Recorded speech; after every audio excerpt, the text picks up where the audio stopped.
Assalamualaikum warahmatullahi wabarakatuh. Nama saya Sandi Trisaputra. Sini saya akan menjelaskan beberapa pertanyaan yang sudah diberikan. Yang pertama itu pertanyaannya, jelaskan tujuan masing-masing tahapan perencanaan Promkes pada fase preset.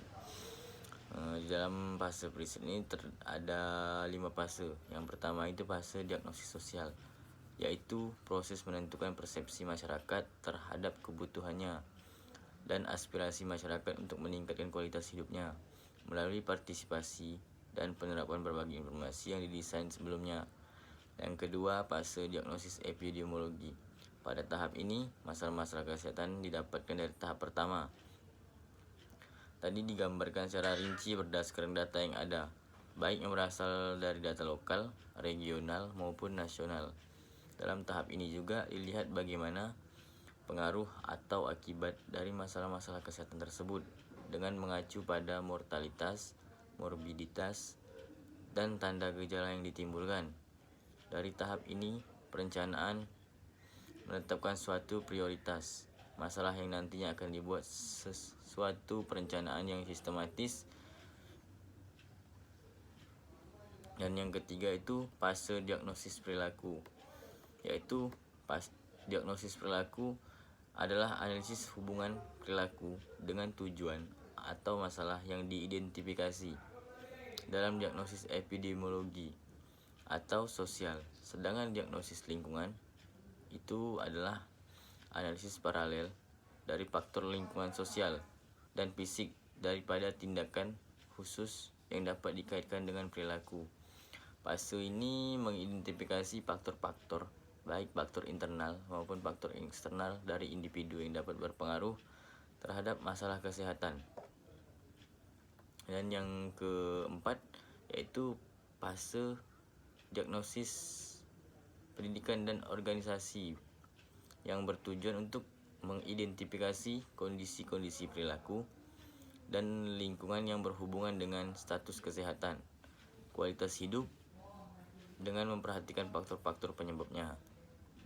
Yang selanjutnya, mengidentifikasi faktor-faktor yang harus dirubah untuk kelangsungan perubahan perilaku dan lingkungan.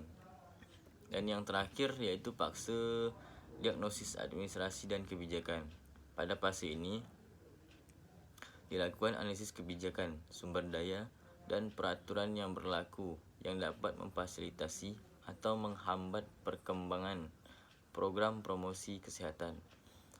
Dan untuk diagnosisnya yaitu diagnosis administratif dilakukan 3 penilaian, yaitu sumber daya yang dibutuhkan untuk melaksanakan program, sumber daya yang terdapat di organisasi dan masyarakat, serta hambatan pelaksanaan program. Dan selanjutnya untuk pertanyaan yang kedua, jelaskan 3 determinan perilaku menurut L.W. Green. Ada 3 faktor determinan perilaku menurut L.W. Green. Yang pertama itu faktor pendorong, predisposing factor, yaitu merupakan faktor yang menjadi dasar atau motivasi atau niat seseorang melakukan sesuatu.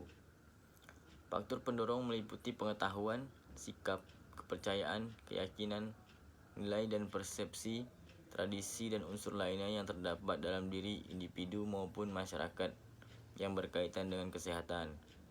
Yang kedua, faktor pemungkin atau enabling factor.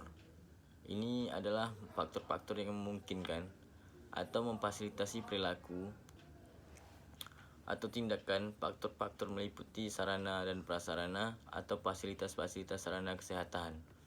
Dan yang ketiga, faktor pendorong yang disebut reinforcing factor. Faktor ini merupakan faktor yang mendorong atau memperkuat terjadinya perilaku seseorang yang dikarenakan adanya sikap suami, orang tua, atau tokoh masyarakat atau petugas kesehatan. Selanjutnya masuk ke pertanyaan yang ketiga. Pertanyaan adalah jelaskan keterkaitan antara perencanaan Promkes dengan upaya pengendalian penyakit dalam program kesehatan masyarakat.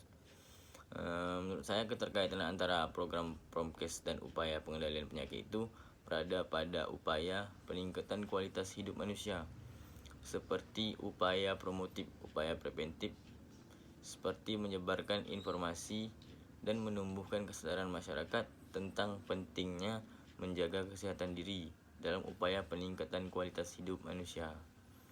Dan yang selanjutnya masuk ke pertanyaan yang keempat. Pertanyaannya adalah jelaskan keterkaitan indikator tingkat pendapatan sebagai indikator dalam diagnosis sosial dengan masalah kesehatan masyarakat. Jawabannya misalnya seperti ini. Jika seseorang memiliki pendapatan yang rendah, cenderung memiliki status kesehatan yang lebih buruk dibandingkan dengan orang yang berpendapatan tinggi. Hal ini kan bisa disebabkan oleh perbedaan konsumsi dalam hal menjaga kesehatan. Orang-orang kaya mungkin bisa membeli makanan-makanan yang bergizi, sedangkan seperti buah-buahan, kan tidak semua orang yang berpenghasilan rendah mampu untuk membeli makanan-makanan yang bergizi. Yang kelima,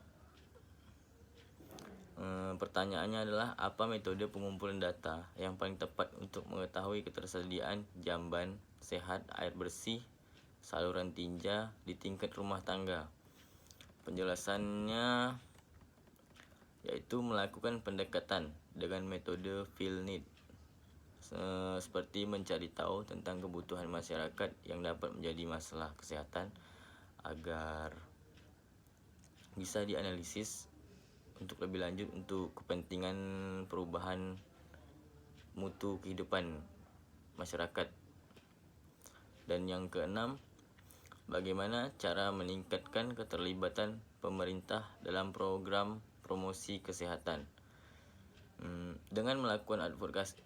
Jawabannya dengan melakukan advokasi ke pemerintah terkait program-program promosi kesehatan. Upayakan pemerintah tertarik untuk mendukung program-program yang akan dijalankan. Dengan begitu, kita menjadi lebih mudah apabila pemerintah mendukung program-program yang akan kita jalankan. Dan yang pertanyaan yang terakhir, dalam diagnosis perilaku, bagaimana sebuah perilaku menjadi prioritas untuk program inovasi? Yaitu dengan melakukan analisis terkait tingkat permasalahan penyakit. Urutkan permasalahan berdasarkan tingkat keparahan. Mungkin itu saja yang dapat saya sampaikan dan saya jawab. Kurang lebihnya saya mohon maaf. Saya akhiri, wabillahi taufik wal hidayah. Assalamualaikum warahmatullahi wabarakatuh.